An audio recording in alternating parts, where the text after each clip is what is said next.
The boy in white has been standing in front of death since the very beginning. He appears before disasters. He appears before impossible choices. He appears when someone is about to discover the truth. And yet, not once has he actually saved anyone. Think about that for a second. If he really has the power to protect the people trapped inside the town, then why is the body count only getting higher? Why does every warning arrive too late? Why does every survivor still lose someone they love? Because what if we've been asking the wrong question all along?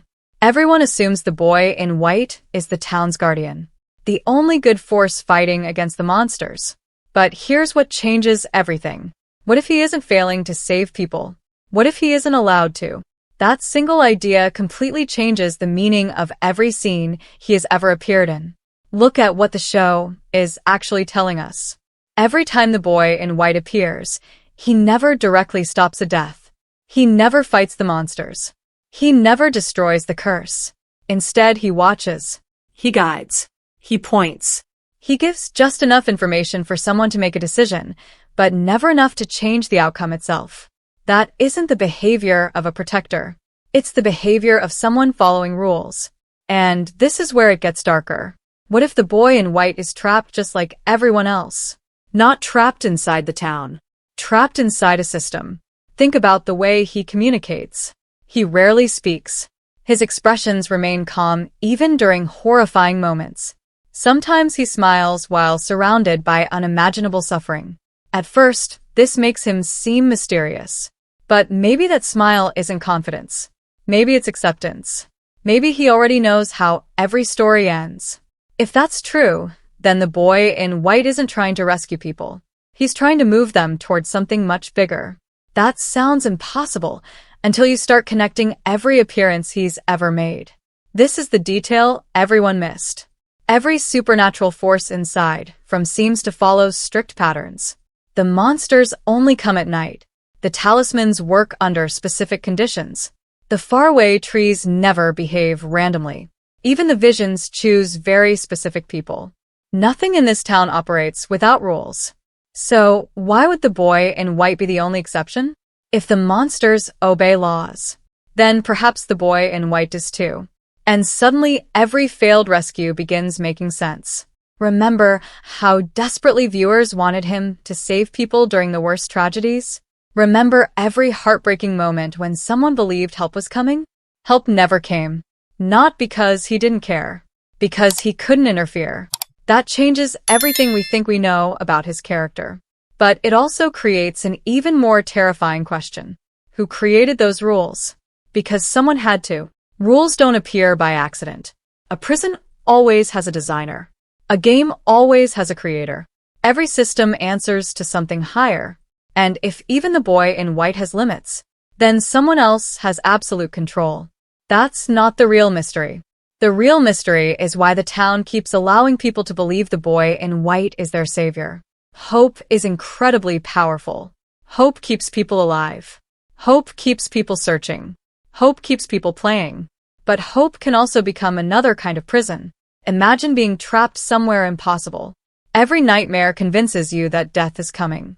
Then suddenly a mysterious child appears again and again. You naturally believe he's your escape. You stop asking whether escape was ever possible. You stop questioning the game itself. That might be exactly what whoever controls this place wants.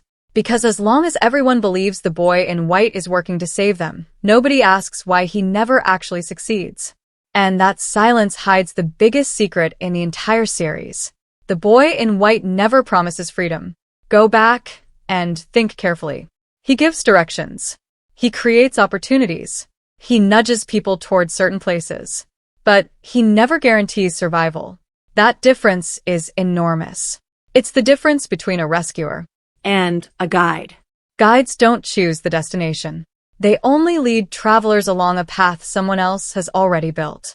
If that's true, then every major event may have been unfolding exactly as intended. Every death, every sacrifice, every terrifying discovery. Not mistakes. Necessary steps. But necessary for what? That's where Season 4 becomes incredibly important. The show is no longer asking who the monsters are. It's asking who benefits from the cycle continuing. And if the boy in white truly cannot break the rules, then every appearance we've seen has been preparing one final move. Not to save the town, but to find the one person who can do what he never could.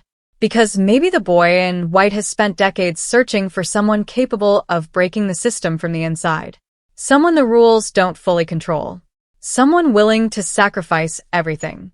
And when you begin looking at every encounter through that lens, his actions stop feeling random. They start looking like recruitment. But before we can identify who that person really is, we need to examine every moment where the boy in white appeared and ask a disturbing question almost nobody has considered. What if every failed rescue was never a failure at all, but part of a plan that required people to die? If the boy in white is searching for someone who can break the system, then every appearance he has made has to serve one purpose. It cannot be random. It cannot simply be a mysterious visual meant to unsettle the audience. Every encounter has to move the story one step closer to an end that only he can see. And once you start looking at the evidence that way, something disturbing begins to emerge. The boy in white never chooses the strongest person. He never chooses the smartest person. He never chooses the person most likely to survive. Instead, he appears to people standing at a crossroads. People whose next decision could change the future of everyone else. That isn't coincidence. That's selection. But here's what changes everything. Notice how the monsters hunt people physically, while the boy in white influences them psychologically. The monsters attack the body. The boy in white attacks certainty. Every time he appears, he leaves people with more questions than answers. Instead of removing fear, he creates doubt. Instead of explaining the truth, he forces someone to make an impossible choice with incomplete information. Why? Because certainty doesn't create change. Uncertainty does. Think about the biggest turning points in the series. Almost every major discovery happens after someone questions what they believed about the town. Characters only move forward after losing confidence in the reality around them. Look at what the show is actually telling us. Knowledge always comes with pain. Every answer costs someone something. Sometimes it costs their sanity. Sometimes it costs their family. Sometimes it costs their life. The boy in white never shields anyone from that cost. He simply points toward it. That sounds cruel, unless suffering itself is part of the mechanism controlling the town. And this is where it gets darker. Imagine the town as a giant experiment. Not an experiment about survival. An experiment about transformation. The people who arrive are not the same people months later. Fear changes them. Grief changes them. Loss changes them. Every terrible event strips away another layer of who they used to be. Almost nobody leaves unchanged. Maybe that is exactly what the system wants. Because transformation cannot happen without pressure. Just like metal is forged in fire, every survivor is reshaped by tragedy. Now, ask yourself another question. Why does the boy in white always appear before someone reaches a critical emotional breaking point? Because breaking points are where people become someone new. This is the detail everyone missed. The boy in white doesn't prevent trauma. He waits until trauma has prepared someone for the next stage. That explains why his timing always feels strange. Viewers often ask why he didn't arrive earlier. Why didn't he stop the attack? Why didn't he warn everyone sooner? Maybe because earlier wouldn't have worked. If someone learns the truth before they're emotionally ready, they reject it. The town seems to understand that. So does the boy in white. His appearances are never based on danger alone. They're based on readiness. That's an enormous difference. Now think about Victor. Out of everyone trapped in the town, Victor has spent the longest time living inside its nightmare. He has watched generations arrive, suffer, and disappear. He has survived events that should have destroyed any ordinary person. Most people assume Victor survived because the boy in white protected him. But what if that's backwards? What if Victor survived because the boy in white needed someone to remember? Memory is dangerous inside from. The town constantly destroys evidence. People die before explaining what they know. Clues disappear. Records become fragmented. Entire histories are forgotten. But Victor remembers. Not perfectly, not clearly, but enough. Enough to keep pieces of the truth alive. That makes him far more valuable than any fighter. Because monsters can kill bodies. They struggle to erase memory. And maybe that's why Victor has always felt different. He's less like a survivor, and more like an archive.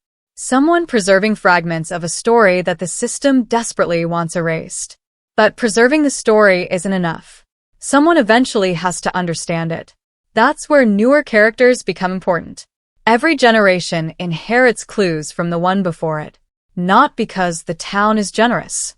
Because the boy in white keeps passing them forward. Like someone secretly assembling pieces of a puzzle over decades. One person remembers a symbol. Another finds a location. Someone else experiences a vision. Another uncovers a hidden object. Individually, none of these discoveries explain anything. Together, they begin revealing a design. A design that feels far too organized to be accidental. And suddenly the boy in white stops looking like a ghost wandering through the town. He starts looking like a strategist. Someone playing a game measured not in days, but in decades. Maybe centuries. Because he understands something the others don't. The system cannot be defeated by strength. It cannot be defeated by courage. It cannot even be defeated by escaping. It can only be defeated when enough pieces of the truth exist in one place at one time. That would explain why every generation gets closer than the last, yet still fails. Each group discovers another piece.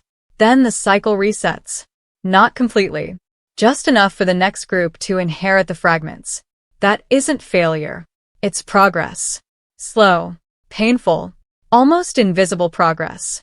But if that's true, then the boy in white has been building toward a single moment since long before the current residents ever arrived. A moment when all the scattered pieces finally come together. And if Season 4 is leading us toward that moment, then one terrifying possibility becomes impossible to ignore.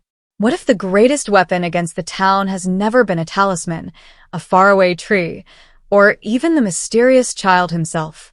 What if it's a person who doesn't yet realize they were chosen from the very beginning?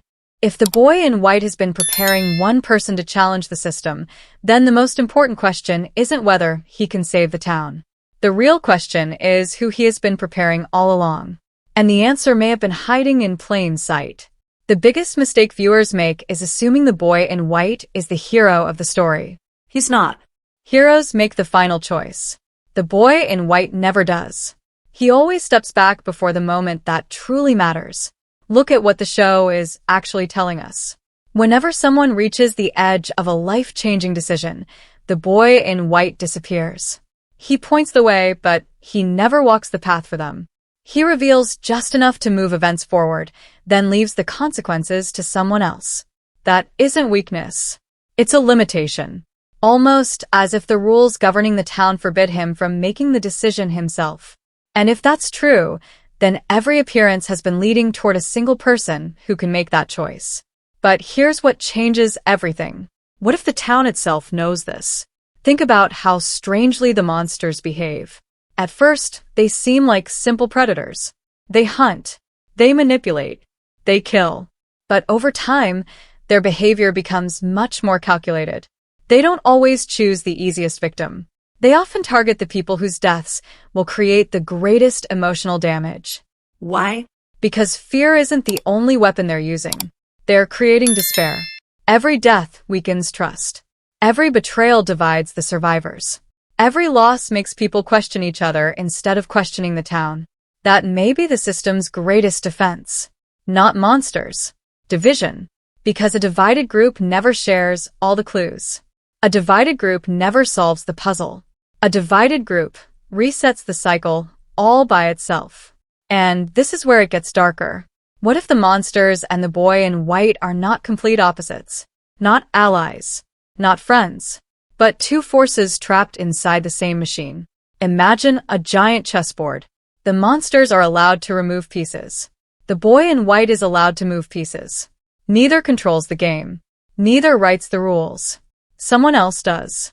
Suddenly, every mysterious event begins to fit together. The monsters create pressure. The boy in white creates direction.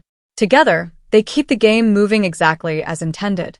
That sounds impossible. Until you remember one uncomfortable fact. Neither side has ever truly won. The monsters never wipe out everyone forever. The boy in white never frees anyone forever. The cycle always continues. Why? Because maybe continuing the cycle is the point. This is the detail everyone missed. The town doesn't seem interested in immediate victory. It seems interested in repetition. Generation after generation. Family after family. The same patterns return. New faces. The same nightmare. That suggests the town isn't feeding on blood alone. It's feeding on experience. On hope. On fear. On impossible choices. Every resident becomes another chapter in an experiment that never ends. Which brings us back to the boy in white. What if he was the very first person trapped inside this place? Not a supernatural being born from the town, a child who failed to escape it. Think about his appearance. He never grows older. He never seems surprised. He behaves like someone who has watched the same tragedy repeat so many times that nothing shocks him anymore.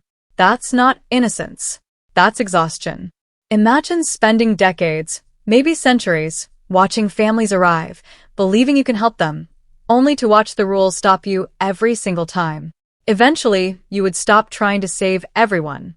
Instead, you would search for the one person capable of succeeding where you failed. That completely changes the meaning of his silence. He's not hiding secrets because he enjoys mystery. He's hiding them because speaking too much may trigger the rules themselves.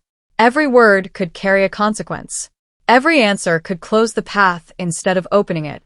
So he speaks only when absolutely necessary. Not because he knows everything, but because he has learned the cost of saying too much.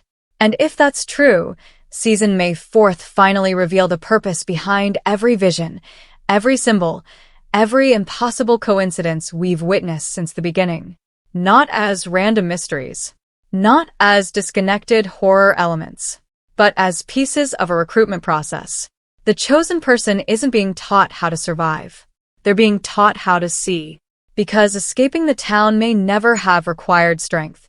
It may have required understanding the rules well enough to break them. That would explain why every clue feels incomplete on its own.